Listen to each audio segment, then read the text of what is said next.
Hello दोस्तों और स्वागत है आपका टोटल प्रेप यूपीएससी चैनल में, जिसमें राइट नाउ आप देख रहे हैं आज की सारी करंट अफेयर्स का रैपिड राउंड अप। जी हाँ दोस्तों, the Hindu, Indian express, PIB और भी दूसरी सोर्सेज से वो सारी न्यूज़ जो यूपीएससी 2020 के लिए एकदम वाइटल इंपॉर्टेंट है। अब सिर्फ एक महीना बच रहा है आज से, तो इसलिए दोस्तों सब हम बहुत ही कम समय में अप टू डेट हो जाएंगे। आगे बढ़ने के पहले प्लीज़ मेरे चैनल को सब्सक्राइब कर दीजिए, मेरी वीडियो को लाइक कर दीजिए। आपको कोई एक पैसे का भी इस पर कॉस्ट नहीं पड़ेगा, पर मुझे ज़रूर उसका बेनिफिट मिलेगा। साथ ही साथ इस वीडियो का डिस्क्रिप्शन सेक्शन भी ज़रूर चेक करें। आज 4 और वीडियोस मैंने अपलोड की हैं, सबको पूरे अंत तक आप चेकआउट करें। हर वीडियो में अंत तक मैं बहुत सारी इंपॉर्टेंट बातें बताता चलता हूं। अगर आप अंत तक वीडियो को नहीं सुनेंगे या बढ़ा बढ़ा के देख लेंगे तो आप बहुत ही इंपॉर्टेंट इंस्ट्रक्शन से आप वंचित रह जाएंगे। ठीक है दोस्तों, चलिए चलते हैं आज की पहली वीडियो में। तो विच सिटी, ये आपके सामने हाई पावर एमसीक्यूज है आज के। Which city recently introduced pick and drop facility for plasma donors. Plasma donors क्या होते हैं आपको पता है? तो किस सिटी ने अभी रिसेंटली इनके लिए घर से pick and drop facility introduce की है to encourage plasma donation? Options are A Chandigarh, B Delhi, C Gurugram and D Trichy. Second question, who was Canada's first PM? Recently in news because his statue was brought down by protesters. A. Sir Roy McFoy, B. Sir John Rockefeller, C. Sir Duke Wellington and D. Sir John McDonald. ठीक है। तीसरा question है, who won the 2020 FIDE chess Olympiad? A. India, B. Russia, C. both A and B or D. none of the above. चौथा question है, Lionel Messi has won Footballer of the Year how many times? A. 3, B. 4, C. 5 या D. 6।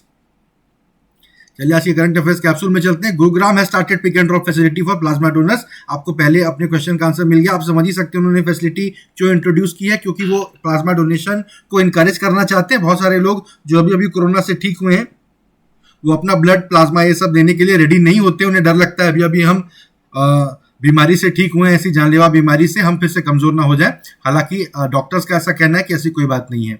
दूसरा है कात्यायनी शंकर वाजपेयी, जो कि mostly उन्हें शंकर वाजपेयी के नाम से जाना जाता था। वो भारत के यूनाइटेड स्टेट्स, चाइना और पाकिस्तान में एम्बेसडर रहे थे। उनकी संडे को मौत हो गई 92 साल की एज में। 1965 वॉर में वो पाकिस्तान में हमारे राजदूत थे। शास्त्री जी जो उस समय हमारे प्रधानमंत्री थे, उनके साथ वो ताशकंद यूनाइटेड यूनियन यूएसएसआर में, सोवियत संघ में वो बातचीत में शामिल होने के लिए भी गए थे, जहाँ की आपको मैक्सिमम लोगों को पता होगा अनफॉर्चुनेटली शास्त्री जी का देहांत हो गया। कई लोग कहते हैं संदिग्ध परिस्थितियों में उनका वहां देहांत हुआ था। भारत और अमेरिका के संबंधों के बहुत बड़े एक्सपर्ट माने जाते थे शंकर वाजपेयी जी। अभी रिटायरमेंट के काफी सालों बाद तक सरकार कई बार भारत और अमेरिका के संबंधों के मामले में उनसे एडवाइस लेती रहती थी। तो इसलिए हमारे लिए एमसीक्यू के लिहाज से ये बहुत इंपॉर्टेंट है। इनका नाम और ये क्या करते हैं, कैसे ऐतिहासिक स्थानों पर इन्होंने सर्व किया है, वो आप याद रखिए। मॉरिशस में जो ऑयल स्पिल हुआ था उसकी वजह से दर्जनों डॉल्फिन्स जो हैं वो बीच में आ लगी हैं, यानी उनकी तबीयत खराब है, वो मरणासन है, बीच पर पहुंच गई हैं। शायद वो ऑयल वाले पानी से भागने की कोशिश कर रही हो, तो मछुआरे उन्हें बचाने की कोशिश कर रहे थे। ये खबर आई है आज के अखबार में। तो मॉरिशस की वजह से कौन से जानवर को सबसे ज्यादा असर हुआ, या ऐसा कुछ क्वेश्चन आपसे पूछा जा सकता है। डॉल्फिन वाली बात आप याद रखिए। Statue of Canada's first PM sir John Macdonald, तो ये भी क्वेश्चन का आपको आंसर मिल गया। It was pulled down by protesters protesting against police brutality. ठीक है। फिर ऋषि सुनाक, वो ब्रिटेन के फाइनेंस मिनिस्टर है, उनके यहाँ उनको फाइनेंस सेक्रेटरी कहते हैं। He is a person of Indian origin, नाम से ही आपको समझ में आ रहा है। इनसे रिलेटेड कुछ न्यूज आई थी तो मुझे लगा कि ये वाला पॉइंट बता देना चाहिए। क्या पता यूपीएससी या किसी और एग्जाम में तो गारंटी के साथ पूछा जा सकता है। फिर इंडिया और रशिया दोनों को जॉइंट विनर डिक्लेयर किया गया ऑनलाइन एफआईडीई चेस ओलंपियाड में। तो उसका ऑप्शन सी है बोथ ए एंड बी। क्यों? क्योंकि ये ऑनलाइन हो रहा था और सर्वर क्रैश हो रहा था। ठीक है, तो इसलिए सर्वर इतनी बार क्रैश हुआ कि दोनों को फाइनल में इंडिया और रशिया थे, दोनों को जॉइंट विनर डिक्लेयर कर दिया गया। फिर लायनल मेसी जो है, he is 6 time footballer of the year. ठीक है, ये भी आपको एमसीक्यू का आंसर मिल गया।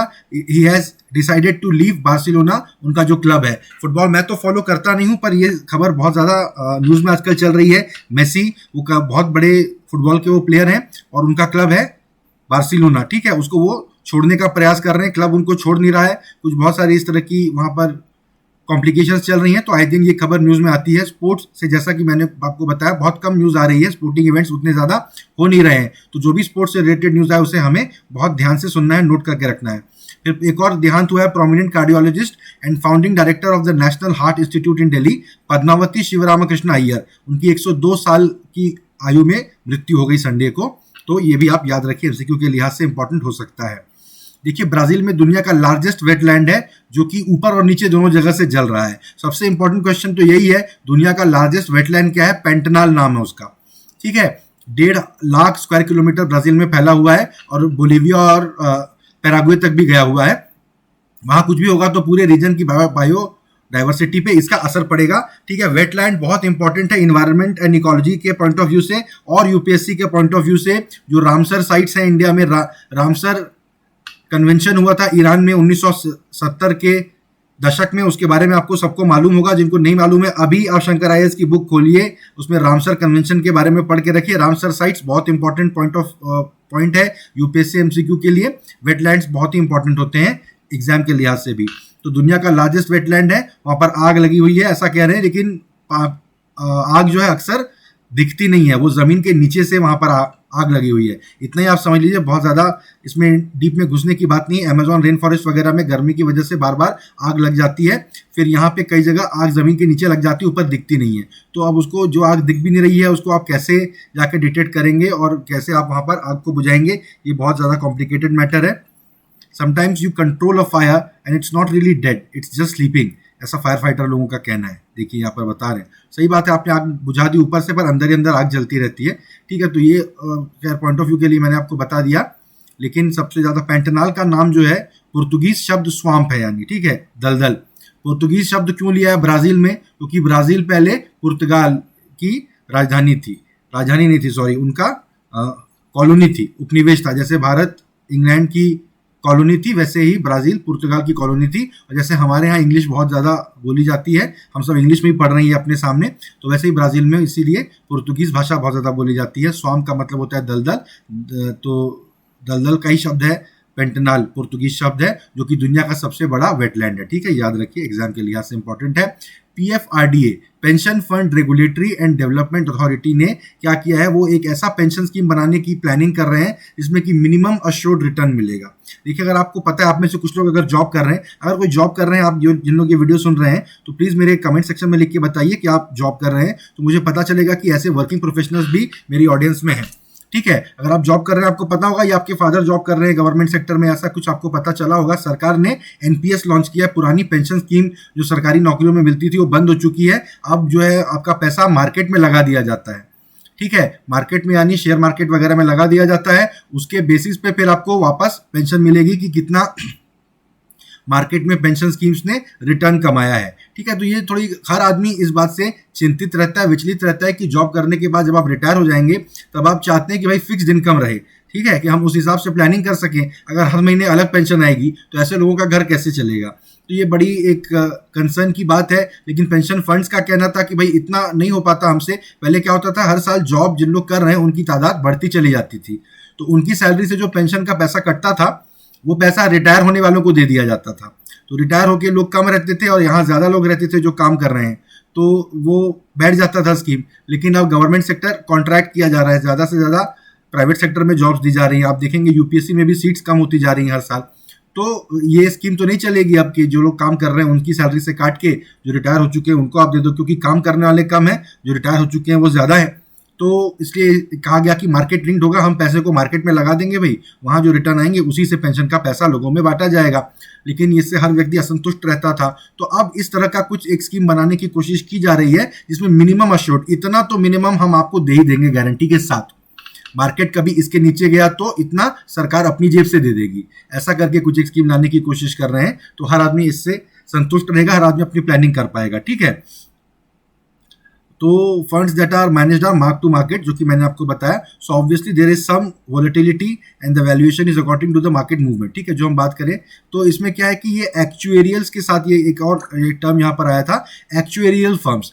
एक्चुअरी जो ये काम होता है, मैथमेटिक्स वाले जिन लोग मैथ्स पढ़ते हैं कई लोग, वो इंश्योरेंस कंपनियों में काम करते हैं।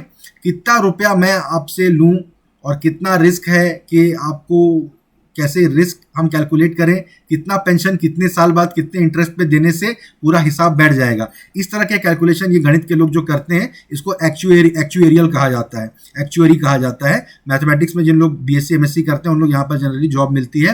एक्चुएरियल फर्म्स जो हैं, जनरली कोई भी इंश्योरेंस एजेंसी होती है उनके यहाँ उनको जॉब मिल जाती है, एक्चुअरिस्ट कहा जाता है।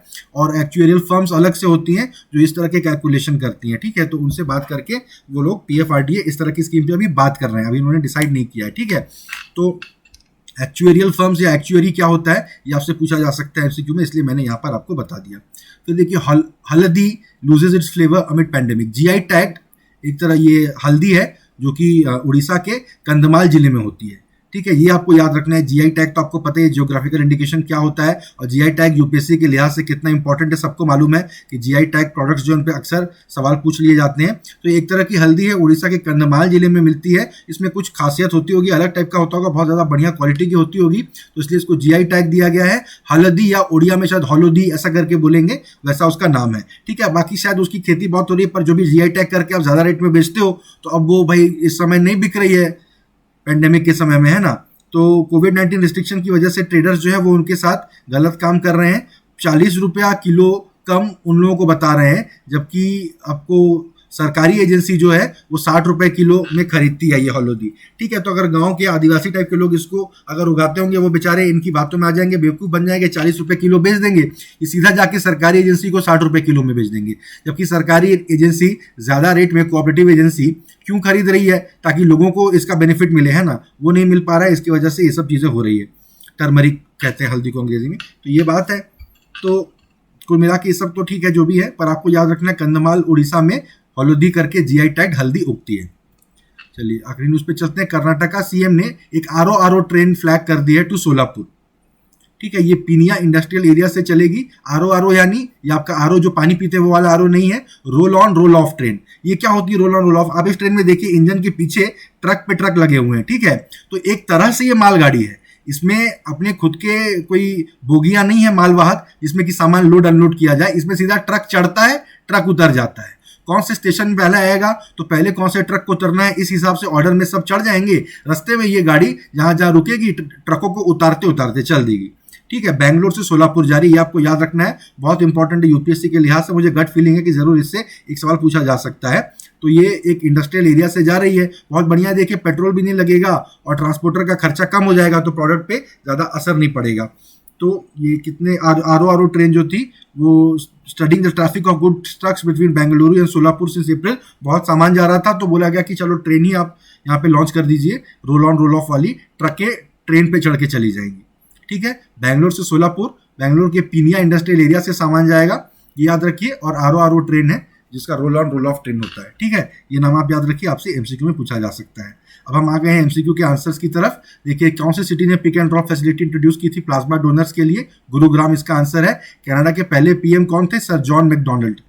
ठीक है, फिर 2020 एफआईडी चेस ओलंपियाड किसने जीता? दोनों, इंडिया और रशिया ने जीता, क्योंकि सर्वर क्रैश हो गया था, दोनों को जॉइंट विनर डिक्लेयर कर दिया गया। लायनल मेसी ने कितने फुटबॉलर ऑफ द ईयर जीते हैं? 6 जीते हैं। देखिए जिसको पता नहीं होगा, जनरली क्या बताया जाता है हमें एमसीक्यू में, आप इंटेलिजेंट गेसिंग करने की कोशिश कर रहे हो तो बीच का मार्क करो, वो 4 या 5 मार्क करेगा, है ना। वैसे भी बी या सी ज़्यादा सही होता है, ऐसा ये थ्योरी चलती है मार्केट में, लेकिन यहाँ इसका आंसर है देखिए D6। ठीक है, 6 बार Lionel Messi footballer of the year tournament जीत चुके हैं, अभी 33 साल के हैं, क्या पता 1-2 और जीत जाए। ठीक है, तो थैंक यू गाइज, ये थी मेरी आज की करंट अफेयर्स की कवरेज। मैंने और 4 वीडियोस आज अपलोड किए हैं, सबको आप प्लीज़ डिस्क्रिप्शन सेक्शन में जाके चेक करिए। अच्छा अगर लगता है मेरा वीडियो तो प्लीज़ गाइज मेरे चैनल को सब्सक्राइब कर लो, मेरी वीडियो को लाइक कर दो, अपने दोस्तों के साथ भी आप शेयर करिए, अपने दोस्तों को भी हमारे साथ जोड़िए। ठीक है, थैंक यू गाइज, मिलते हैं मेरी अगली वीडियो पे।